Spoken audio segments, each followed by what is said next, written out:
What's up, YouTube? Welcome back for another NFL video. This week we have the AFC South Division. We're going to go over their offseason, kind of break down each team's like what they do to improve their teams, who do they lose, how do they project for this upcoming season. We're going to look over their draft class, their free agency, and their depth charts. And then at the very end, we're going to kind of predict how the AFC South is going to finish after next season. So, with all that being said, we'll start off with the Houston Texans. Now, the Texans, man, they're a really good team. They got their quarterback. They got their coach. They kind of turned things around. So they're looking good. They had a good little run in the playoffs, but now they got some questions that need to be answered this offseason, which was address the offensive line. C.J. Stroud got sacked the second most times in the league with 52 sacks, I believe. You got to address the wide receiver room. They lost Stephon Diggs. Tank Dell, his status this season is uncertain. We don't know what's going on there. As far as the defense, they're pretty much carrying on with the same guys. Made a few moves here and there. So let's get started with the NFL draft. The Texans did not have a first round selection as they traded back out of the first round with the Giants. So their draft started in the second round. In the second round, they take Jaden Higgins, wide receiver out of Iowa State. Now, he's a big body receiver, standing at 6'4", and he has a 4.47 40 yard. So he's looking pretty quick. So this is addressing their wide receiver issues. Young, talented receiver. Add some more depth to that room. And he'll be lined up with a Nico Collins. So that's looking good. In the second round as well, they also selected Ariante Ursiri, an offensive tackle out of Minnesota. So this also is going to fill the gap in that left tackle position now that they traded Laremy Tunsil to the Commanders for a whole bunch of picks. Not a bad move. I think the issue with the offensive line with the Texans was they were pretty banged up last year. And Laremy Tunsil, he can get banged up here and there. And he was getting up there in age. So I think it was good value, about the right time to trade him. And if you're filling that hole with a young talented tackle prospect as well. In the third round, they took the other Iowa State wide receiver in Jalen Noel. He is shorter, but he's pretty quick. He has a 4.39 40 yard dash time, and he's going to be more of a depth piece for this team, I believe. As some of their depth pieces last year weren't getting the job done, such as Xavier Hutchinson and John Mechie III. So you can see this team trying to move on from those kind of guys. As you can see who they signed and who they drafted. And the only other notable name in their draft class is, I'm even surprised he got drafted, was Graham Mertz, quarterback out of Florida. And after looking into the team more, Davis Mills projected to be a free agent next offseason. So they're just trying to move on from him, trying to develop Graham Mertz to be a backup quarterback for C.J. Stroud. So a good business move there. And that pretty much wraps up their draft class. Now taking a look at their free agency, they did make some moves. They traded for some guys. I don't remember if they traded or signed Christian Kirk. I think they might have traded for Christian Kirk as he was about to get released or something. But Christian Kirk is a part of the team now. He's going to be replacing Stephon Diggs. I mean, you got Nico Collins there now. Christian Kirk, we don't know about the stats. Tank Dell. But then the two Iowa State boys as well, Jaden Higgins, Januel. And they also added Justin Watson from Kansas City and Braxton Berrios out of Miami. Braxton Berrios, he's a good returner and slot kind of receiver, so he's a pretty shifty receiver for himself there. They also added the like of Cam Robinson. He is another potential player to replace Laremy Tunsil. I think he's the most likely player to be a starter for the left tackle. The rookie might go to the right tackle position potentially, but he'll be competing with Blake Fisher. And then Titus Howard, it looks like they moved him to guard. They also signed Lincoln Tomlinson to be their left guard. So there's a lot of moving pieces on this offensive line. And we'll see how that works out. Normally, it might take some time for them to build that chemistry. So it might be a slow start in the beginning of the season, but it might pick up throughout the regular season. As far as the defense, they also traded for C.J. Gardner-Johnson. They traded away Kenyon Green, one of their guards, for C.J. Gardner-Johnson. I think it's a good pick. He's a versatile player they can play a whole lot of positions on defense, and he's coming off a Super Bowl win, so that's huge. He's a veteran piece, and he comes with that experience too. So some other free agencies, I mean, the rest of them were like more depth pieces. They did add Derek Barnett, Sheldon Rankings, And Nick Chubb. I can't forget about Nick Chubb. It's kind of crazy to watch Dameon Pierce fall down the depth chart after an amazing season he had a couple years ago. But, yeah, I mean, they got Joe Mixon and Nick Chubb now. And taking a look at this depth chart, the Houston Texans are set up to make another playoff run. They look like they're going to take this division, and, I mean, they're set up for it. I mean, the wide receiver room is looking good. C.J. Stroud's entering his third year. The running back room got depth now. I mean, we'll see how Nick Chubb comes back from injury, man. He's been declining, but, you know, he still get those tough, gritty yards. Offensive line might be still a question. The defense, I think, will be fine. You got Will Anderson still, Daniil Hunter, two really good edge rushers. Linebacker room is looking pretty strong. Secondary is still led by Derek Stingley Jr., one of the best corners in the league. And now they got the experienced safety in C.J. Gardner-Johnson that can play multiple different positions. So I think the Texans, man, they did a good job this offseason addressing their needs, and I think it'll only help them set up for success. Duval. Next team, we got the Jaguars, repping their local minor league team, the Jumbo Shrimps. But no, questions about the Jaguars? Offensive line and secondary. They were last in pass defense, so it's not a winning recipe right there. But yeah, let's get started with their draft picks. In the first round, they actually traded up in the draft to draft a generational talent in Travis Hunter, who can play either wide receiver or defensive back. Now, Travis Hunter is a really good wide receiver, and he played pretty well as a corner as well. And he's trying to play both sides in the league. I don't know how sustainable that is in the NFL, but I guess we'll see. This is a first-time GM with the Jags, so he's definitely trying to set the tone. I think the plan for Travis Hunter is to definitely play on the offense and then give him some packages on defense, according to ESPN. So there might be some moments where he steps in on defense to get a few corner snaps, but he'll be primarily a wide receiver from the looks of it. I'm very curious to see what the Jags does with Travis Hunter, and he's definitely a generational talent that can play both sides. So it'd be very interesting to see what they do. Other than that, they also drafted a guard out of West Virginia, much needed for that offensive line.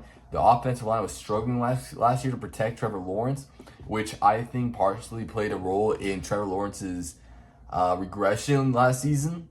So I think it's definitely, the offensive line definitely needs to be addressed. Taking a look at the free agency, they did sign Dyami Brown, a wide receiver out of the Commanders. He was a pretty good receiver with the Commanders, so I think that gives another weapon for Trevor Lawrence. The main thing they had to address was the offensive line. They did so by signing Robert Hainsley after Mitch Morse retired. So they definitely needed a starting center. And they also signed Patrick McCarry, a guard. So that fills up two spots right there. And they also drafted Wyatt Millen as well. So that's three new additions to that offensive line. The tackle positions, I mean, Walker Little and Anton Harrison. They also got Ezra Cleveland at left guard. So we'll see how that goes. It has to be an improvement from last year, you would think. So hopefully they're good enough to protect Trevor Lawrence. Okay. So they signed Eric Murray. They desperately needed to improve that safety position as those two safeties kept getting burnt. But they did sign Eric Murray. He's definitely been an upgrade for the Jags. They also signed Jordan Lewis. He's going to help with the depth in the secondary as well. As, you know, again, they were last in pass defense. They also signed Nick Mullins, a backup quarterback. And other than that, some other depth pieces. Now, taking a look at this depth chart, they still have Trevor Lawrence. I still think he can be the guy. I mean, he was the one that came back in the playoff against the Chargers a couple years ago. Last year, he had a down year, mostly, I think, because of the offensive line.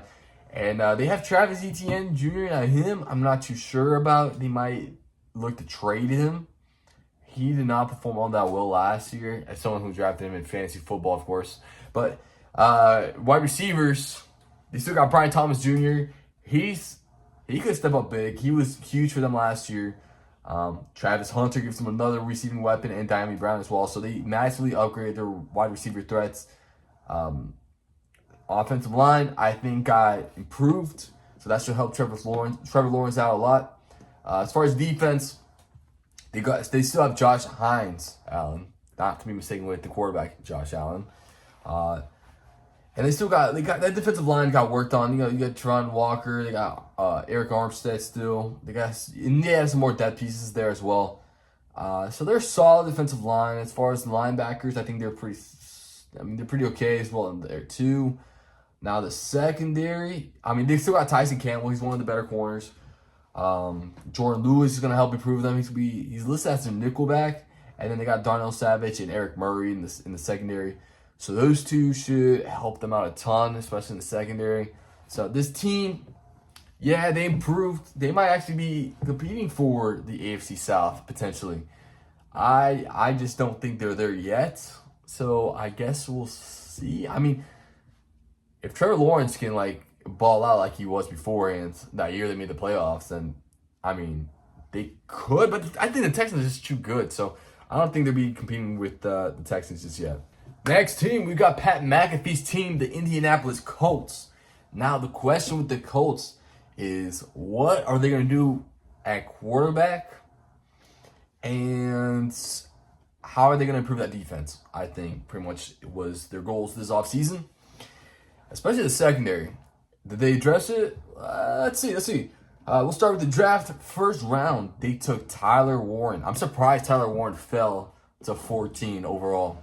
That's pick 14. That's pretty crazy to me. I'm surprised Colston Loveland got picked before him, which is, I mean, if you're Colts, you were just loving the whole thing go down. So going on the Colts, we're taking that generational tight end prospect and Tyler Warren. Second round, they drafted JT Tuimoloau, defensive end out of Ohio State. Now, he might be more of a rotational player with potential to be a starter eventually, as I think there's three edge rushers entering their final years of their contract, and so I guess we'll see what happens there. I think that's a good pick. He has potential to start. I think he's a good, talented defensive end as well. Other than that, other notable names include DJ Giddens, running back out of Kansas State, and then quarterback Riley Leonard, quarterback out of Notre Dame. Other than those are pretty much the big names out of the draft for the Colts. Take a look at their free agency signings. You can tell they invested heavily in the secondary as they signed Tre'Davious Ward, cornerback out of San Fran. He was a good corner for them, and he definitely made some moves. I think this is definitely going to boost their secondary as well. And you pair him up with Cameron Bynum, who you also signed from Minnesota. He was a good safety that paired up well with Byron Murphy. And he helped make that secondary in Minnesota really good. So I think those are two really good signings. They also signed some more cornerbacks just for depth pieces. They still have Kenny Moore the third as well as their nickelback. They also addressed the defensive line by signing Neville Gallimore, defensive tackle from Dallas Cowboys. He's going to be a good run stopper for them. You pair him up or line him up right next to DeForest Buckner. So that should be really good. They also signed Khalil Herbert, another running back. So taking a look at this team's depth chart, or they also signed Daniel Jones too. I forgot to mention that, but take a look at this team's depth chart. It's either going to be Anthony Richardson or Daniel Jones competing for the starting spot. And according to reports, it looks like Daniel Jones might actually win the starting role based off of what's going on so far in training camp. So keep an eye on that. That could definitely change some things. Running back, you still got Jonathan Taylor, talented running back who's able to make plays.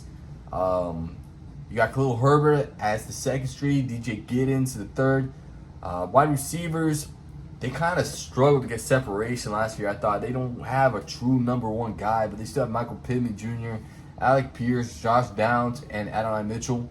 I think Alec Pierce is a great receiver from the slot for them.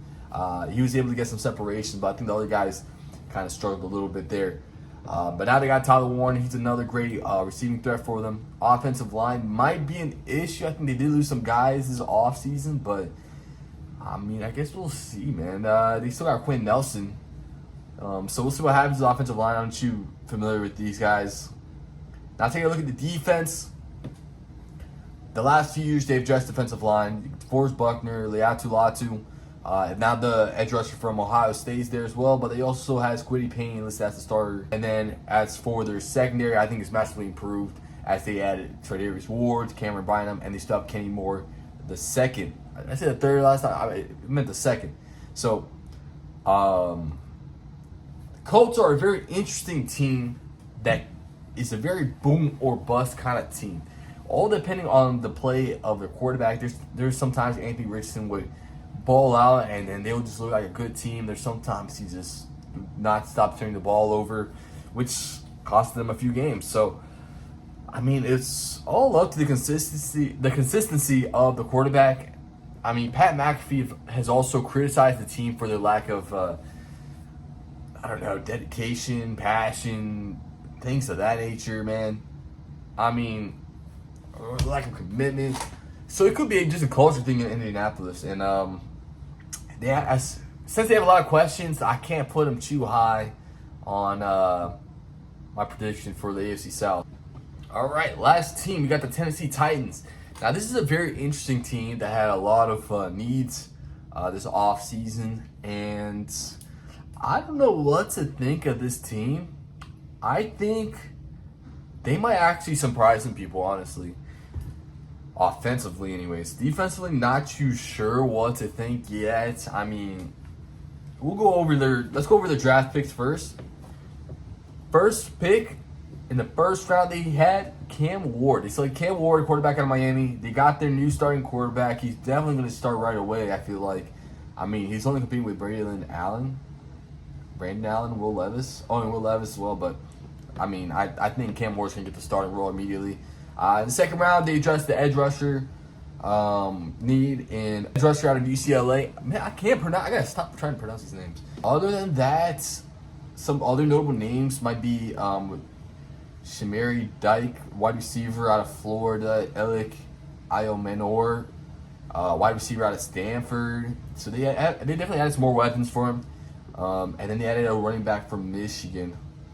That pretty much rounds out their notable names for their draft picks. But taking a look at their free agency, they added Xavier Woods, a safety, coming over from the Carolina Panthers. They also added Kevin Zeitler to boost up that offensive line, Draymond Jones to beef up the defensive line, and they also added Van Jefferson. And this was a big name, or this is kind of a big deal during free agency. They signed Dan Moore Jr., a left tackle, for 4 years, $82 million deal. Most people think they overpaid for him. I mean, only time will tell how he plays this season, but he kind of rounds out that offensive line, so we'll see how he plays there. They also added Sebastian Joseph Day. So they definitely were focused on adding some wide receiver help for Cam Ward, and as well as boosting up the defensive line since they also lost Harold Landry. So take a look at this team's depth chart. I mean, Cam Ward, he will have plenty of weapons for him. They also got Tyler Lockett as well. I forgot to mention that one. But in the running back room, they got Tony Pollard. They got Tajay Spears. And then they got the rookie running back from Michigan. As far as wide receivers, you got Calvin Ridley, Tyler Lockett, Treylon Burks. I mean, Treylon Burks might just keep falling down the depth chart. I think Van Jefferson might actually pop up there. And then they got a couple of young guys. They also signed Xavier Restrepo. He went undrafted, and that was his old college teammate. So, I don't know. I think a lot of people be trying to jump over Treylon Burks. He hasn't been all that impressive as of late. As far as the offensive line, this offensive line they've been building or kind of drafting from the last few years. I mean, they got J.C. Latham, Dan Moore Jr., which they just signed this offseason, Peter Skoronski, and then Kevin Zeitler. I think this offensive line is going to be pretty good. I mean, it all starts with the trenches, right? So I think they're doing it right. Start with the trenches and start building outwards, which they kind of been doing. As far as the defense, Sebastian Joseph Day, Tavonji Sweat, they've been building this defensive line as well. Jeffrey Simmons, Draymond Jones. Their second rounder from UCLA, he's going to be competing with Arden Key. He might eventually take it. We'll see what happens there. But as far as the secondary, I still don't know what to think of L'Jarius Sneed on the Titans. I'm pretty sure he was banged up all last season, so I think this might be his first season where he's like somewhat healthy. They also got Amani Hooker, Xavier Woods in the safety position, and across from L'Jarius Sneed is Roger McCrary. Man, don't cook me in the comment section for not being able to pronounce these names, man. Give me a break. Jarvis Brownlee Jr. as well. And yeah, I think this team might actually surprise people. I think they got the right idea, like building up the trenches and then working your way outwards to a certain extent. They've been investing on offensive and defensive line. And they had a ton of weapons for Cameron Ward. I've been saying this a ton with other teams, but it just shows the importance of having a good quarterback. If Cam Ward is able to play well right off the bat, I think this team can actually surprise some people and win, shock some people in some games. The defense isn't looking all that bad either, so kind of like where the Titans are going. As far as predicting where each team will fall in the AFC South, I think I have to go with the Texans 1. I want to go with the Jags 2, and then these last two is really going to turn me up. I recently had the Colts 3 and Titans 4, but after looking at what the Titans been doing, I kind of want to swap it, man. But I think the Colts got some talent, though. I'm going to go with the Colts 3rd, and then I got to see it from the Titans 1st, so I'm going to go Titans 4th. So Texans, Jags, Colts, Titans. And that wraps up this video, guys. Thank you guys for watching. Make sure to like the video, subscribe to the channel, and stay tuned for more content. Catch you guys later. Peace.